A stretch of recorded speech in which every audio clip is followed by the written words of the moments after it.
Meanwhile, the three-count charge against Mmobuosi carries different sentences, with one count of conspiracy, which carries a maximum sentence of 5 years in prison, one count of securities fraud under Title 15, which carries a maximum sentence of 20 years in prison, and one count of making false filings with the SEC, which carries a maximum sentence of 20 years in prison.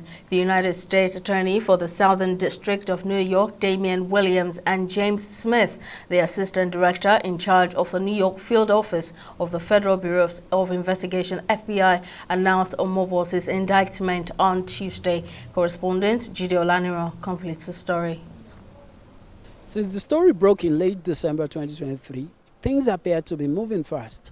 The Federal Bureau of Investigation, FBI, is acting on the indictment of Dozy by a Security and Exchange Commission that blew the cover over Dozy Mmobuosi's alleged fraudulent acts using Tingo Group, which he is the CEO, to defraud unsuspecting investors.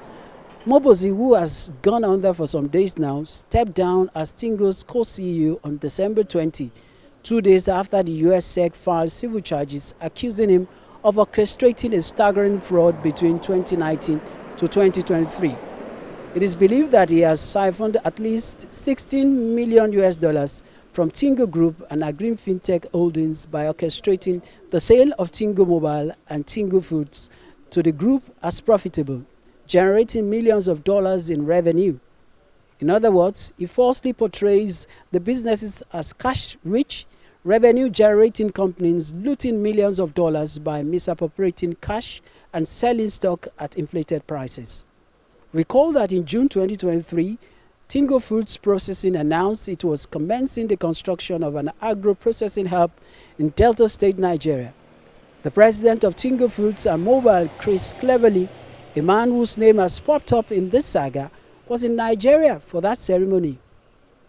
There is one thing apparent in all this. No farmer is coming out to say he or she uses Tingo Mobile for their agri business, and 7 months after the foundation laying ceremony of Tingo Foods Hub, it still exists only on paper. Jide Olaniro, TV 360, Lagos.